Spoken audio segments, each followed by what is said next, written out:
So these are offices, Malaj, that are bridge between the political party and the legislative party. According to you, who determines who is the political party? I'm sorry? Who determines who is the political? There's no challenge here.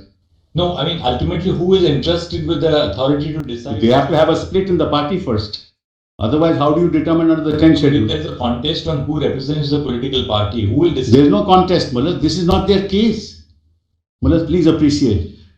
Till all this is happening, it is not their case that there is a political split in the political party. It is nobody's case.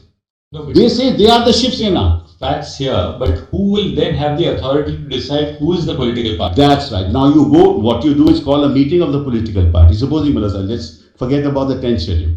Let's not talk of the 10th schedule. Malaj, I happen to be a faction in the party and I say, look, actually the majority of the party is with me. So I can requisition a meeting of the party. Forget the 10th schedule. And Malaj, after a requisition meeting of the party, Malaj, I take over. So I am the party.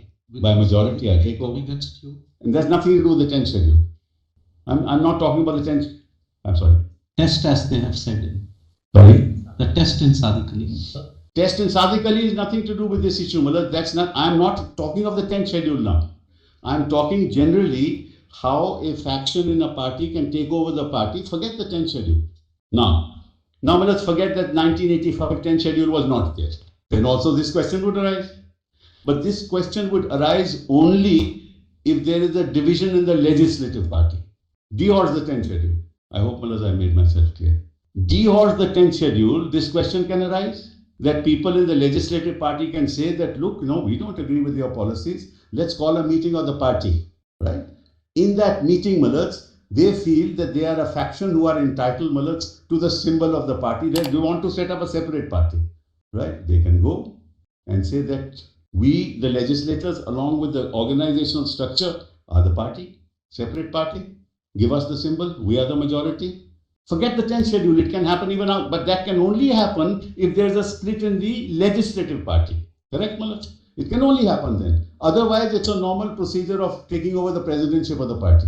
Sadiq Ali, the same thing happened. There was a split in the legislative party and the political party.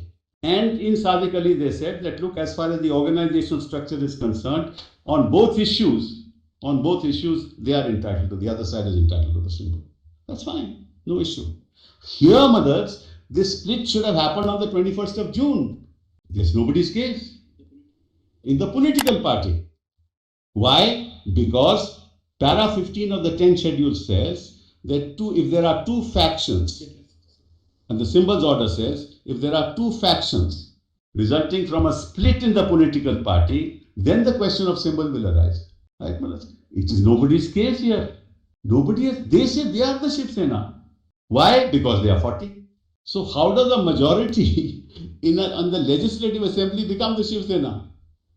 Then, Malaj, if in the Congress in Goa, if majority of the Congress legislators join, as they do, Malaj, I've been seeing this happen again and again, Malaj, then they are the Congress. They can say they are the Congress. But how can they say that? Therefore, Malaj, this has grave consequences on the polity of this country. Because now the legislative party seems to believe that it can, under the 10th schedule, proclaim itself to be the political party and throw out office bearers who are appointed by the political party in the House. Constitutionally, that cannot be countenanced. Who appoints the leader of the House? So the chairman of the Congress or the Rajya Sabha. That's how Malaj people are appointed. Can Malaj, Mr. Kharge on his own, or could he have said that I am the leader? I have so many MPs, so I am the leader. How do you, Malaj, allow the speaker to decide this matter when he's been doing these things? Your Lordship's Malaj has great, confidence in the constitutional office of the speaker, Malaj. Great confidence. But do they discharge this confidence? But that confidence you also have when you say that speaker had to decide a disqualification petition. Yes, correct, Malaj. It will be subject to challenge. It's subject to challenge. Right. And that is not dependent on who is the speaker, Mr. Sibal. No, Malaj, I'm sorry. That speaker did not do anything like this, Malaj. You have to now kindly see, look what is happening. But the constitutional authority of the speaker to decide is not based on who the speaker is, on what decisions he can take. Can ever a finding of bias be reached by a constitutional court? You Lordships will say no. let's put it another constitutional issue. If a constitutional authority has so conducted itself that a constitutional court comes to the conclusion that such a constitutional authority cannot discharge the functions that it is discharging because of its open bias, your lordships will say no, we let them decide. I don't know, Malad. I don't have the answer for it. No, not necessarily. Rameshwar Prasad, with respect to a governor, Governor, yes. judgment of this court that if there is an allegation of bias, then government has to come and defend it. Malad, that's exactly. It's possible, not that the court will naturally do it, but then we all are proceeding on the premise that, in fact, your argument had been in the first part also, that so far the speaker is concerned, the constitutional authority. No, but see what he has done. He has appointed the whip. He has appointed the leader of the house. What kind of confidence can we have in this constitutional authority? Who, without reference to the political party, is doing all this? Do you think he can ever decide in my favor? There is no way.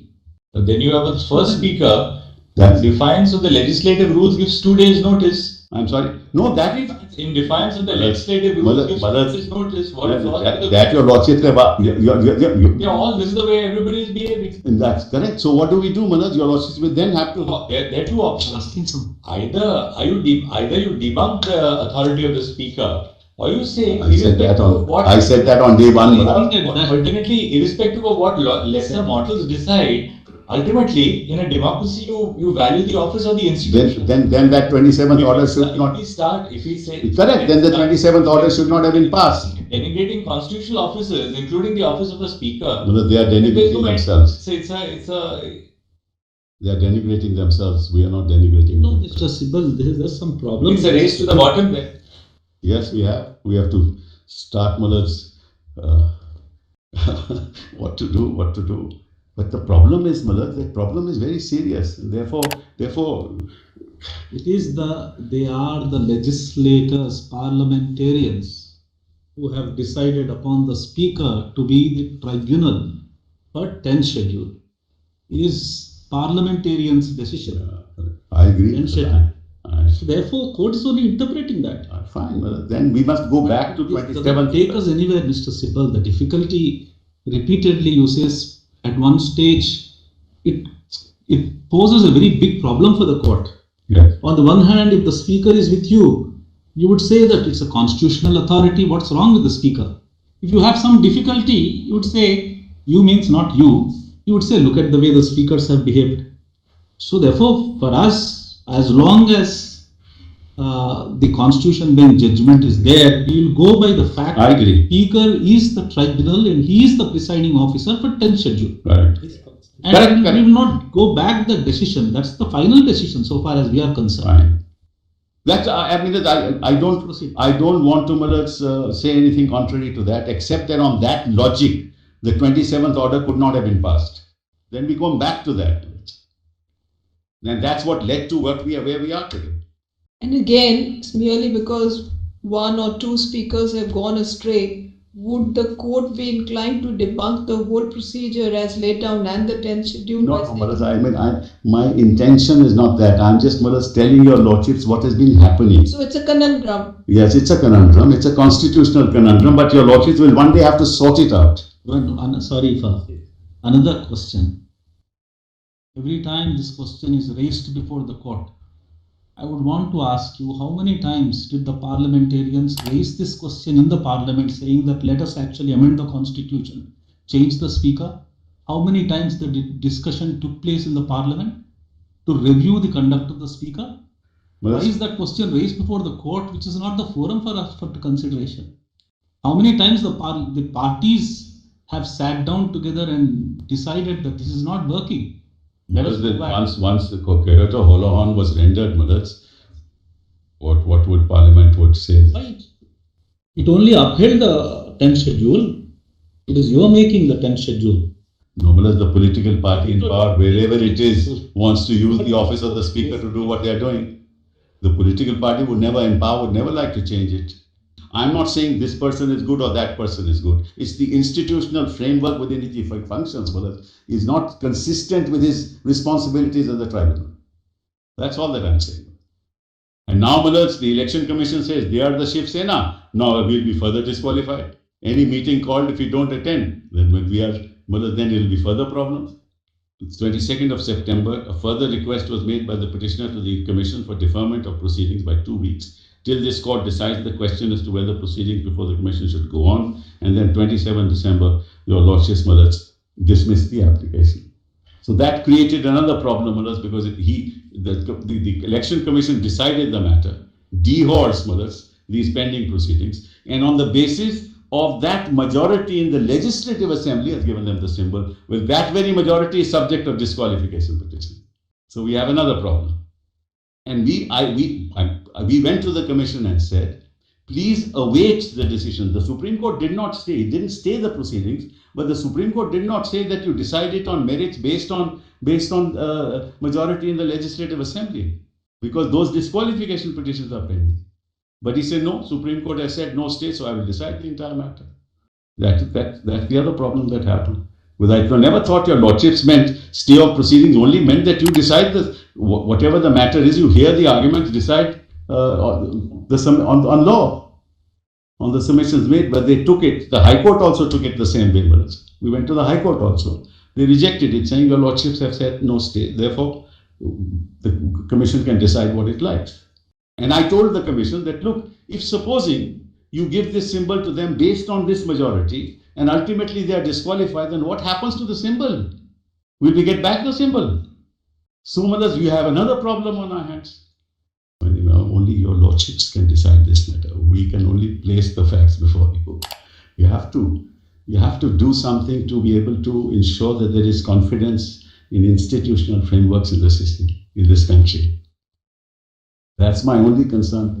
Winning or losing doesn't matter. These are political battles. Will be won today and lost tomorrow, or lost today and won tomorrow. But the institution must go on, and the people of India must have confidence in that institution, whether it's the Election Commission or the Office of the Speaker or the court. So, if I try and join any other party, I shall be disqualified. So, paragraph 3 as it then stood operated on the assumption that there is a split in the original political party.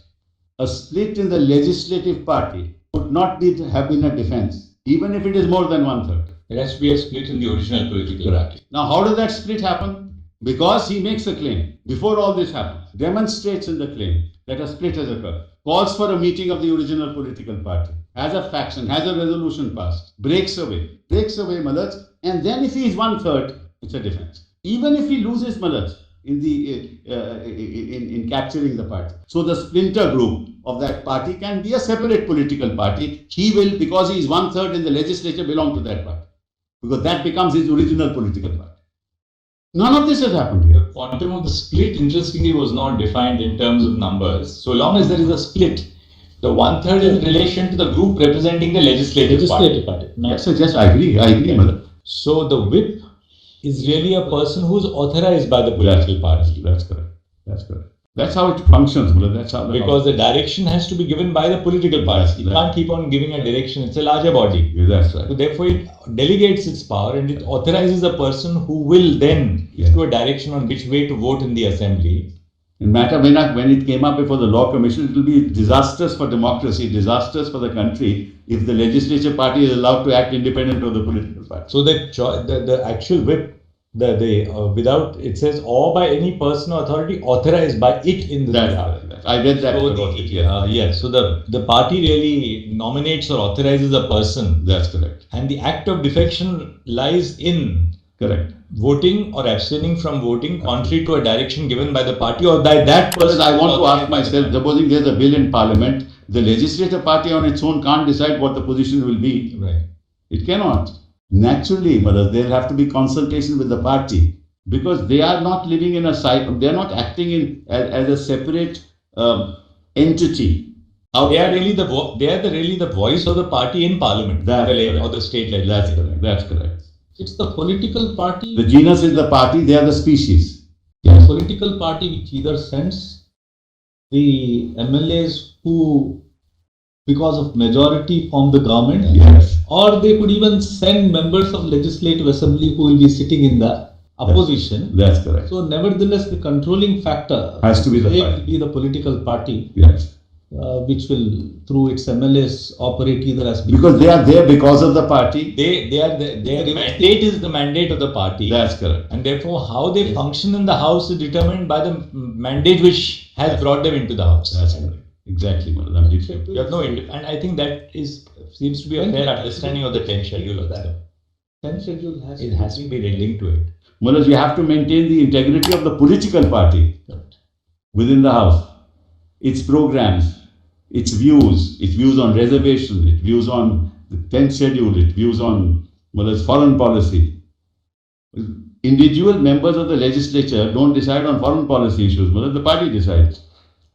And party systems are such that you have committees where people who are in the past also, who are members of the party, who have experience in foreign policy, who've been ex-ministers of foreign policy, they become members of the committee, they advise the party as to what position should be taken, and a matter comes up, the legislators are only told that this is what should be done. Within that framework, you can make your case out. So they articulate the views of the party in house. That's correct. Yeah.